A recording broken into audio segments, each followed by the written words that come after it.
बढ़ेंगे बात जरा अब जब इंतखाबात के हवाले से छिड़ी है तो आपको ये भी बताएं कि दिल्ली के अंदर भी इंतखाबात के हवाले से हलचल काफी तेज है और अब जहां पर एक तरफ परिसीमन आयोग ने या फिर डीलिमिटेशन कमीशन ने अपनी रिपोर्ट जो है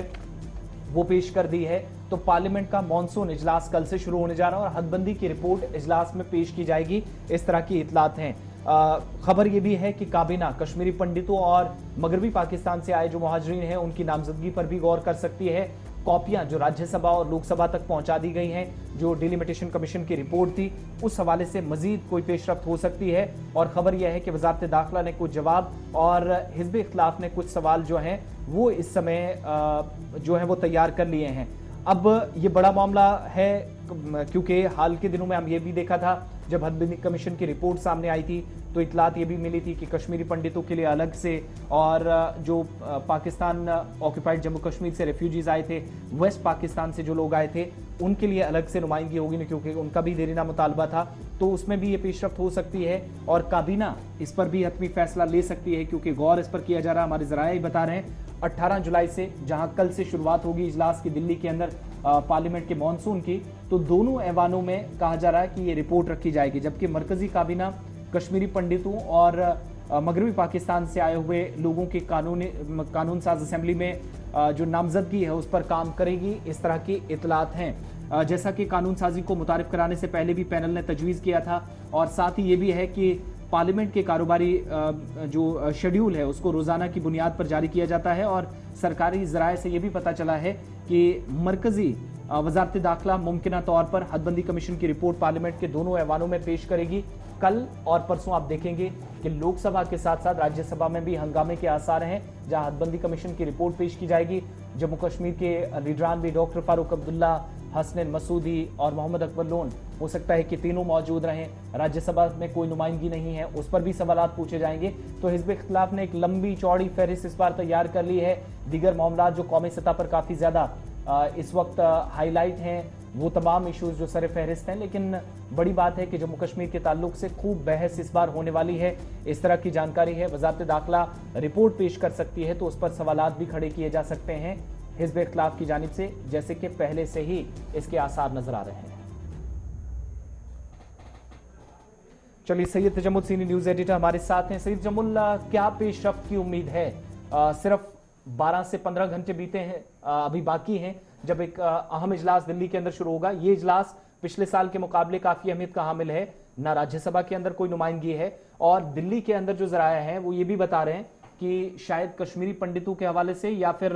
साथ ही साथ मगरबी पाकिस्तान से आए रेफ्यूजीज को लेकर जो ऑलरेडी पैनल ने रिकमेंड किया था, जो सिफारिशात की थी, उस पर भी गौर किया जा सकता है काबीना में।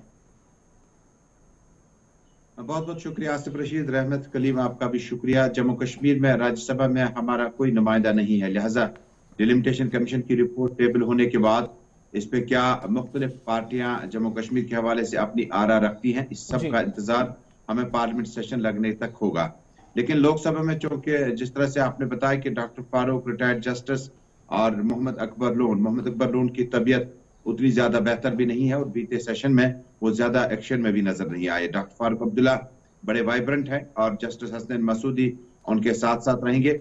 जमहूरी तकाजों को और जमहूरियत की खूबसूरती यही है कि अगर मुख्तलिफ पार्टियों के मेंबरान राज्यसभा में होते, चूंकि फरवरी 2021 में चाहे वो बीजेपी के हों या पीडीपी के राज्यसभा मेंबरान थे, उनकी टर्म मुकम्मल होने के बाद राज्यसभा में जो बर्थ है वो खाली पड़ी है। क्योंकि जम्मू कश्मीर में असेंबली सेशन नहीं है, असेंबली इलेक्शन हुए नहीं, लिहाजा इसका खमियाजा भी अब राज्यसभा में हमें ही भुगतना पड़ेगा क्योंकि यहाँ के वोट को लेकर राज्यसभा का मेंबर मुंतखब करने के लिए हमारे पास वो ऑप्शन भी नहीं है। लिहाजा राज्यसभा में ये तस्वीरें जो है ये खाली खाली नजर आएगी। वेस्ट पाक या मगरबी पाकिस्तानी रिफ्यूजियों को लेकर जम्मू कश्मीर की सियासत कुछ और कहती है। हालांकि डिलिमिटेशन कमीशन ने नेशनल कॉन्फ्रेंस के लीडरान के साथ ही सलाह मशवरा का इब्तिदा किया, आगाज किया और इख्तिताम किया। क्योंकि डिलिमिटेशन कमीशन में पीडीपी ने पहले ही कहा कि इनके साथ न मिला जाए, इनका मंसूबा और इनकी जो तरबियत की गई है वो बीजेपी ने की है और बाद में हमें थोपने की कोशिश करेंगे। लेकिन नेशनल कॉन्फ्रेंस चूंकि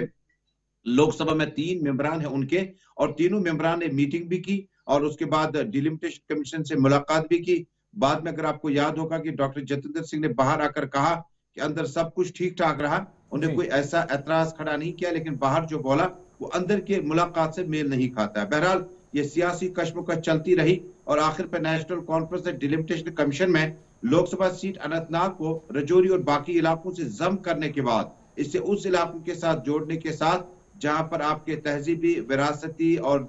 बाकी रिश्ते जो हैं कदर मुख्तलिफ तरीकों से देखे जा सकते हैं। लेकिन अब चूंकि मामला पहुंच गया है मुल्क की पार्लियामेंट में और मुल्क की पार्लियामेंट में जम्मू कश्मीर के अवाम की भी, रियाया की जनता की तमाम तर नजरें जो है वो डॉक्टर फारूक अब्दुल्ला पे लगी है कि वो किस तरह से हिज़्ब-ए-इख्तिलाफ, चूंकि यशवंत सिन्हा की क़यादत में ममता बनर्जी, अखिलेश यादव और बाकी पार्टी लीडरान पहले ही सदारती उम्मीदवार के लिए इकट्ठे हो चुके हैं, लिहाजा उनका समर्थन तकरीबन जो पार्लियामेंट मेंबर हैं उनका मिलना तकरीबन तय है। डॉक्टर फारूक अब्दुल्ला क्या वेस्ट पाक रिफ्यूजियों की जिनकी सीटों की तादाद करीबन 3 से 4 बताई जाती है, इसी तरह से हमारे साथ रहने के लिए। और चूंकि इतलात ये हैं डिबेट या डिस्कशन काफी ज्यादा होने वाली है और जहां राज्यसभा और लोकसभा के सिविल सेक्रेटरीट हैं, दोनों जगह रिपोर्ट्स पहुंचा दी गई हैं।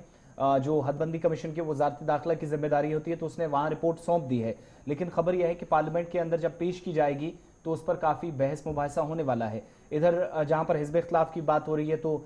थोड़ी देर में आपको बताएंगे कि एक और मीटिंग दिल्ली के अंदर बड़ी इंपॉर्टेंट आज 4 बजे है, मगर कल का दिन फिर से इंपॉर्टेंट, चूंकि सदारती इंतखाबात के हवाले से भी अहम पेशरफ्त कल होने जा रही है, 18 तारीख है। और उन इलेक्शंस के साथ साथ क्या पेशरफ्त होगी नई दिल्ली के अंदर वो भी आपको साथ साथ बताएंगे। लेकिन फिलहाल ये कि जरूर कश्मीरी पंडितों और मगरबी पाकिस्तान से आए लोगों पर भी नजर एक जरूर है और जो पैनल की सिफारिशात हैं उनको सामने रखते हुए हो सकता है कि काबीना भी आने वाले दिनों में कोई बड़ा फैसला ले।